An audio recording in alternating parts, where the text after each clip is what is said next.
You're not hungry, you're not cold, nothing is broken, but you open your phone anyway, and 20 minutes later, you've bought something. Maybe it's shoes you don't need, maybe it's a course you'll never finish, maybe it's just a candle because the apartment felt empty and the candle felt like a solution. You close the app, you feel slightly better, and then almost immediately slightly worse, and you tell yourself it won't happen again. But it does. It always does, because what just happened had almost nothing to do with shopping. It had everything to do with your brain trying to survive. This is not a video about budgeting. This is not a video about discipline or savings accounts or the latte factor. This is a video about why your nervous system learned to use money as medicine when that started, what it's actually doing to you. Every single time you hit buy, and why every piece of advice you've ever been given about it has completely missed the point. Let's start with the moment the purchase happens, because that moment is not what it looks like. Part 1, the brain on buying. In 2007, researchers at Stanford and Carnegie Mellon put people inside an fMRI machine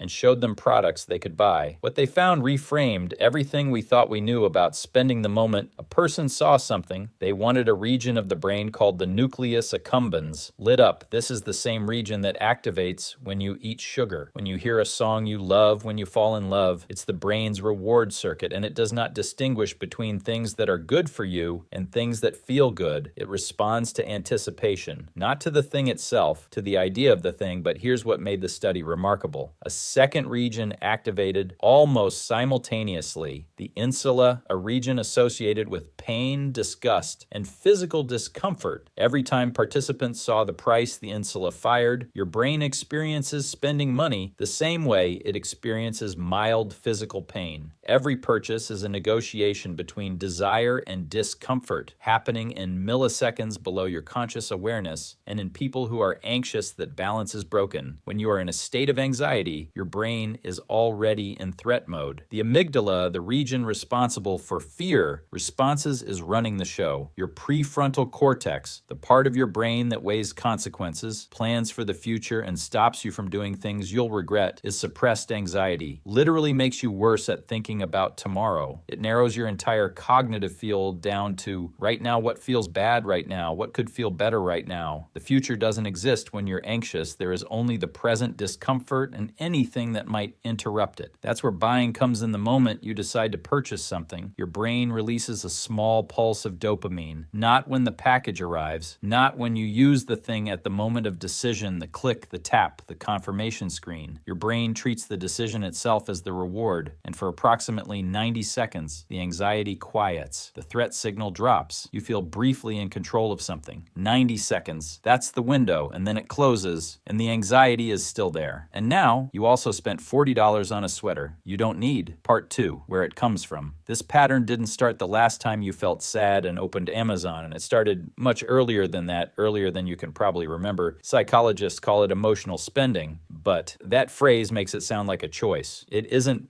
It's a conditioned response, and for most people, it was installed in childhood without anyone meaning to install it. Think about how comfort worked when you were young. If you were upset, someone might have taken you out for ice cream. If you did well on a test, you got a toy. If something hard happened in the family, an adult might have bought you something to soften the blow. These are not bad parenting decisions. They are completely natural human instincts, but your brain logged every single one of them. The brain learns through association. Something good follows something bad enough times, and the brain starts treating them as a sequence. Discomfort leads to object. Object leads to relief. By the time you are an adult, the sequence is automatic. You don't decide to go shopping when you're anxious. Your nervous system decides for you and then sends you the thought as if it were your own idea, as if you simply happened to think about those shoes at this particular moment, as if the timing were a coincidence. It is not a coincidence. Researchers at the University of Michigan found in 2014 that making purchasing decisions reduces sadness more effectively than almost any other kind of decision, not because the thing purchased has value, but because the act of choosing restores a sense of personal control. When you are sad or anxious, you feel like the world is happening to you when you buy something, even something completely insignificant. You are the one making a decision. You are the agent. You chose this for a few seconds. Something in the world bent to your will, instead of the other way around. This is why the cart matters more than the purchase. Studies consistently show that the spike of positive emotion happens at add to cart, not at delivery delivery, people feel better in the moment of choosing, not the moment of receiving. The dopamine is in the possibility, not the object, which is why if you have ever added 12 things to a cart and then closed the tab without buying any of them, you may have noticed that this also felt strangely satisfying. You got the neurological reward of shopping without spending a dollar. Your brain doesn't fully know the difference. It registered desire, it registered decision, and it gave you the hit. Anyway, the store figured this out before the scientists did every design choice in modern retail. The infinite scroll, the low stock warning, the 1 day left on this deal. Every single one of them is engineered to move you from browsing to deciding as fast as possible. Because the people who built these platforms understand something that most consumers never consciously realize. They are not selling you products. They are selling you the feeling of choosing the product is just the vehicle. Part 3. The thing it's replacing here is the part that never appears in personal finance content. The part that gets skipped every time someone talks about building better money habits. Anxiety spending is not irrational. It is a completely logical response to a completely real problem. The problem is not that you want things. The problem is that your brain has identified purchasing as one of the fastest available tools for emotional regulation. And it is not wrong. It works. That is the trap. If it didn't work, you would have stopped doing it a long time ago. A 2018 study published in the Journal of Consumer Psychology found that sad people specifically gravitate toward products that feel unique, rare, or singular. Not just anything, something that feels like it belongs specifically to them. Researchers interpreted this as the self trying to reassert its own edges when sadness or anxiety makes you feel formless, dissolved, like you've lost the outline of who you are. You reach for an object that says, "This is mine. This is specific to me. I exist and I have preferences and I chose this and it is mine." The purchase is not about the product. It is a gesture of self-definition, a small declaration that you are still here, still a person, still someone with a life that contains things they chose. And this is exactly why willpower doesn't work. You cannot out-discipline a biological drive towards self-preservation. Telling someone with anxiety-driven spending habits to just stop buying things is like telling someone who stress eats to just stop being hungry. The hunger is real. The need underneath it is real. The only thing that isn't real is the idea that the purchase actually addresses the need. Because what the need actually is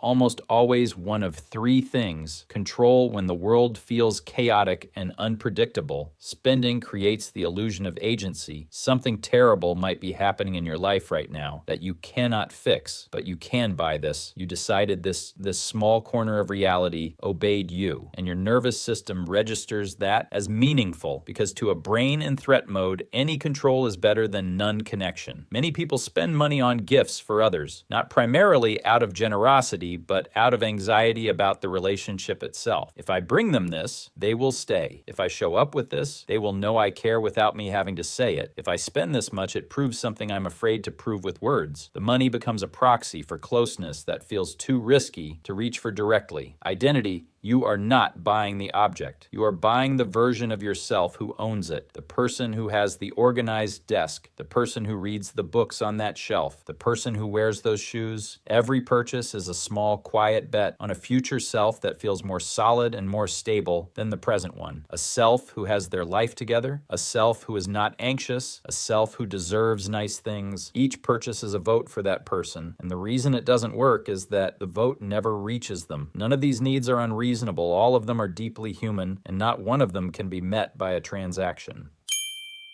Every generation before yours lived in a world where acquiring something required significant effort. You had to travel, you had to negotiate, you had to carry the thing home. The friction between the feeling and the purchase was so large that the feeling often passed before the transaction could happen. The urge would rise, and the obstacle was real enough that by the time you cleared it, the urgency had faded. We removed all of that friction. We compressed wanting and having into a single gesture in your brain, which is 300,000 years old and was not designed for one-click checkout, never received the update. It is still running. Ancient software on hardware that was built for a world where wanting something and getting it immediately was not possible. You are not bad with money. You are not weak or undisciplined or fundamentally broken in some way that other people are not. You are a nervous system that learned a coping mechanism in a world that made that coping mechanism extraordinarily easy to execute. And the mechanism works just well enough, relieves just enough pressure pressure just often enough to keep you from developing something that might actually work. The next time you feel the pull, you don't have to fight it. Fighting it rarely works. You just have to slow down long enough to ask one honest question. What am I actually trying to buy right now? Because the answer to that question is never in the cart. It has never been in the cart.